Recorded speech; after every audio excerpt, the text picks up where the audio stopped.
We've had presidents who were out of touch before, but not like this.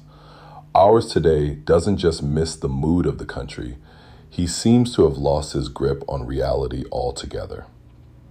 When families are counting dollars at the grocery store, this administration is counting chandeliers. When food assistance is being cut, it's planning parties. It isn't just bad optics, it's a moral failure. The presidency isn't about appearances, it's about empathy.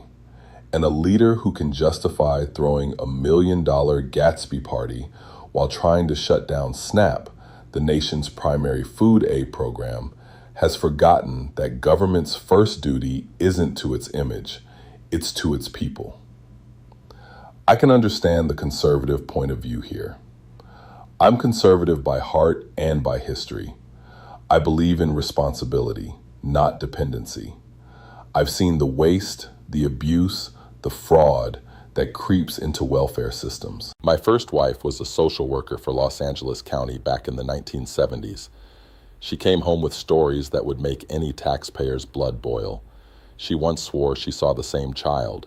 One week, a little girl in one home. The next week, a little boy in another. There was real manipulation in that system, and real frustration for those who tried to do honest work within it. So yes, I understand the anger. The idea that welfare has turned into a way of life for some is not a myth. It's something we've watched evolve for decades. But that anger can't become an excuse for cruelty or for abandoning common sense. You don't fix fraud by destroying the safety net. You fix fraud by fixing the system. We've lost sight of that. The administration talks about tough choices, but there's nothing tough about punishing the powerless. There's nothing brave about ignoring the courts when they order full funding for food assistance. The president's response to that order was telling. Instead of doing what's right, he offered to fund only 65% of the program, as if hunger could be prorated, as if a family could feed its children on 2/3 of a meal. When the federal courts pushed back, "Do it, and do it now," he waffled again. Meanwhile, the country he's sworn to serve is fracturing between luxury and loss. On one side, glittering events, self-praise, and photo ops. On the other, families deciding which bill not to pay this month. That's not leadership. That's detachment. Real conservatism was never about indifference. It was about discipline, fairness, and stewardship. It meant saying no to waste, but also yes to humanity. It meant balancing the books without breaking the people. Somewhere along the way, we traded those values for slogans. We replaced moral backbone with sound bites and called it strength.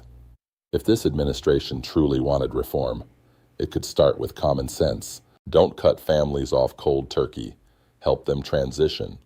Don't reward irresponsibility, but don't punish the innocent either.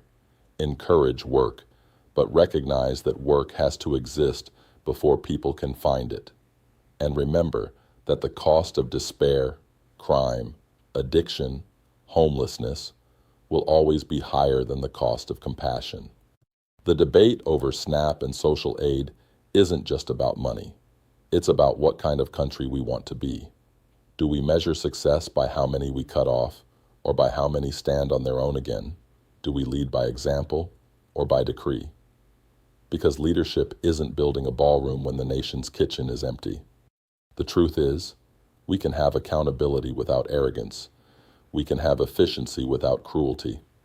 We can believe in self-reliance and still feed the hungry. The two ideas are not enemies.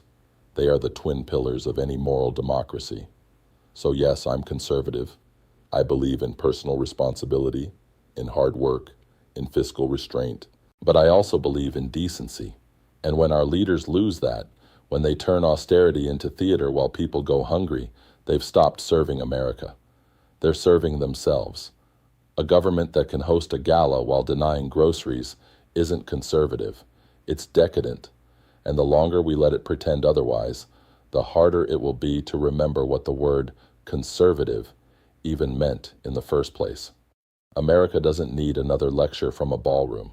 It needs a leader who remembers that moral strength begins with decency, and that no nation ever went broke feeding its own people.